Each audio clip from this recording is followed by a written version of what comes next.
What? Am I back again for another video on consecutive days, back to back? Did I do that? I think I did. But anyway, hi. I don't even think I gave any kind of greeting in that last video. I just started talking because I haven't been on YouTube in 4 years. So yeah, I kind of forgot how to talk to the camera and do that whole kind of thing. But that's why I came back today to try to get the hang of it, get used to it, and um, get myself back in the groove of talking on camera and being able to let my ideas flow. Being that I don't want to have to edit these videos, and I want to be able to just talk and post them and then let people watch them, you know, in that kind of way. But so we discussed fetishization, brought it up. I didn't go any deeper under than just bringing it up and kind of like giving a little bit of a surface how I feel about it. But so just the whole idea of being fetishized for my femininity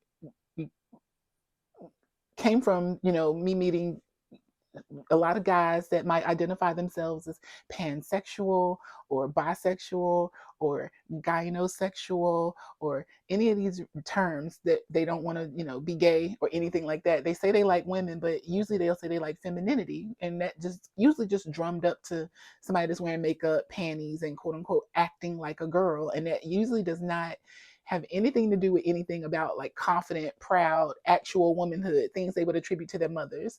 It's usually some type of weak, submissive, you cook for me, you're the bottom, I'm the top, I eat steak, you eat salad kind of mentality. And that's not something that I personally subscribe to.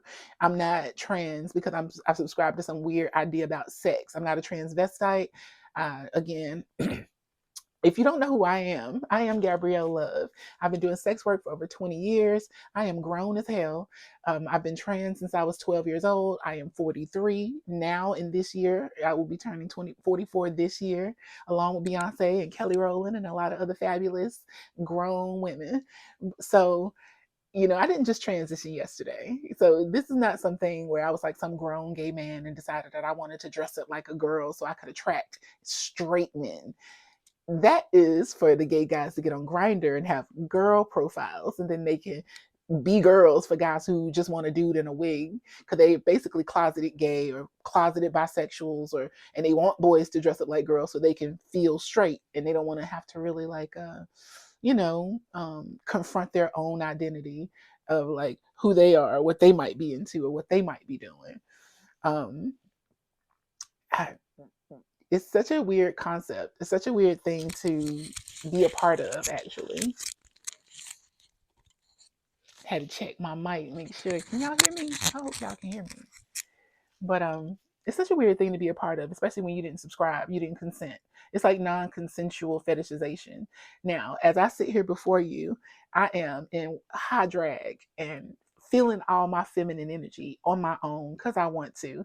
And if I wanted to present this to somebody and they wanted to enjoy that visually or physically, I consented to that. And it's part of what I'm agreeing to do. We can have a conversation about it and we probably be on the same page. It wouldn't be something where they saw me a certain way that I don't see myself and they're having sex with somebody that is not who I think I am. And it's just like this out of body thing that can cause dysphoria in a trans person like me. The idea of having sex with a guy who also has sex with gay men or boys dressed up like girls throws me off because I lived my life as a woman since I was 12 years old, and I consider myself to be a woman. I date men. I'm not pansexual. I'm not bisexual.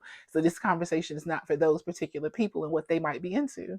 And again, if you meet people and you get to have a conversation with them, you find out, oh, this is a trans person who only has ever had sex with men, is only attracted to men, or what you would call masculinity. And we gonna get into that too, because if there's a fetishization of femininity, then why y'all not fetishizing masculinity in the same way and aspiring to be extremely masculine for all this femininity that you're chasing? Because you like femininity, but you don't have muscles, you ain't tall, you don't have a beard, you're not working earning money. You're closeted with your attraction, and that's cowardly, so that's feminine. You sleep with boys and girls, cats, dogs, and squirrels. You have sex in bathrooms, restaurant bathrooms, and parks, and the mall bathroom. It's like none of that stuff aligns with this like top-notch ideal of masculinity. No, these are things y'all want to do because y'all want to do them, and then you should be able to do them too. But I don't think you should be able to do those things while you ascribe a lot of positive things to yourself, and then to other people you get to, put them on a hierarchy or a totem pole of how you deem them worthy of whatever. Because the same guys that'll tell a trans woman they see her as a woman will have sex with a gay man dressed in a wig and treat them exactly the same way because he's closeted. He don't want nobody to know about either of the two of them. So what's the difference? And when does that trans woman feel like a woman outside of the bedroom or secrets with you? It's kind of a weird situation again to be a part of or something to discuss, because there's so many nuances, and you always be able to find somebody that's an example of one particular type of situation, that somebody will use to blanket a narrative for everybody else. And again, this conversation is about consent and meeting people where they're at, having discussions with them about who they are, not necessarily looking at a label and then taking it at face value and then treating them a certain kind of way because the profile says trans. Because I think a lot of guys expect the same. They label themselves straight. They want a certain type of treatment. But then if I find out that you are actually gay or that you sleep with gay men, and I stop treating you like a straight man, now you're upset. But you treated me a certain kind of way because of the label attributed to me. And I thought I was with a straight man. So I treated you a certain kind of way based on the label I ascribed to you. And now I find out something different. So I changed the label because I can't see it the same way anyway. I have new information. Had I known what had that all information in the beginning, I probably would have made different decisions. And then that led me to see how actually cisgender women can feel in those situations too, when they meet a man and they think he's heterosexual, and then they find out that he's not. Because a lot of women could even be bisexual and be okay with it. It's the lying and the sneaking part that turns them away from the situation. Because again, they might be attracted to this person for a certain reason, and you take the reason away, or you're lying about what the reasons are. And there are so many guys like gay men, and they get up in drag, or they put on a wig, or they put on makeup, or they put on panties and lingerie, feminine items that can be ascribed to femininity, so they can have sex with men on these apps. I personally just find it an issue because, again, I can do the same and post an ad and do sex work and make money. I can say I want to do that for a job and not for my real life. But then when those things cross, those paths cross, and then I meet a guy, he doesn't want to pay me any money because he realizes that that's not my real life or something that I'm into. But he'd rather be angry with me because I don't want to do the thing that he wants to do, that puts him in the place he wants to be in and puts me in a place that I don't want to be in. And now we're bumping heads and arguing at odds, when in reality all he had to do is just accept the fact that somebody's not who he wants them to be for his sexual fetishization reasons. And fetishization goes further. It could be for Asian people. It could be for BBC. There are so many ways that people will fetishize a person and kind of strip away the humanity from them, and they want to have sex with a type of person or a body part or an object or a thing. And that is perfectly fine when it's consensual and both parties are aware of what they're there for, and they're there to do the thing together. I cannot tell you how many times that I've had a situation with someone who wasn't present with me because they thought, it's seeming like they thought they were in a whole other situation other than the one they were in. And I'm like, you are not here with me.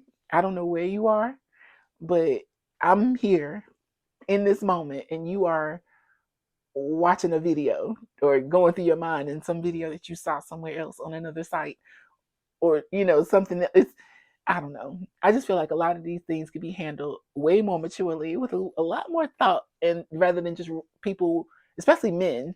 It's like when they want to have sex, they don't think about the other person that they want to have sex with. Usually they want to have sex with the type of person. They want them to be as attractive as possible without worrying about whether that person even thinks they're as attractive as possible.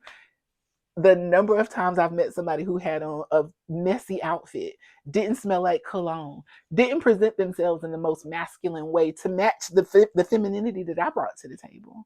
And even that is frustrating.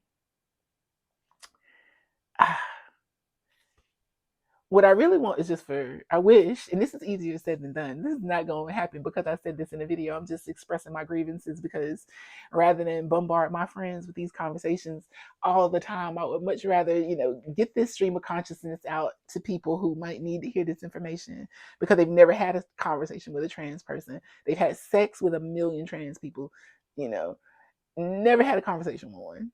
And I find that very fascinating. So maybe sometimes some people might, stumble across this video and see that somebody has thoughts about these situations that are not just, adult content related. And maybe they're actually human thoughts that revolve around a life and an identity and not just a sexual identity or a sexual proclivity or a kink or a fetish or a porn category.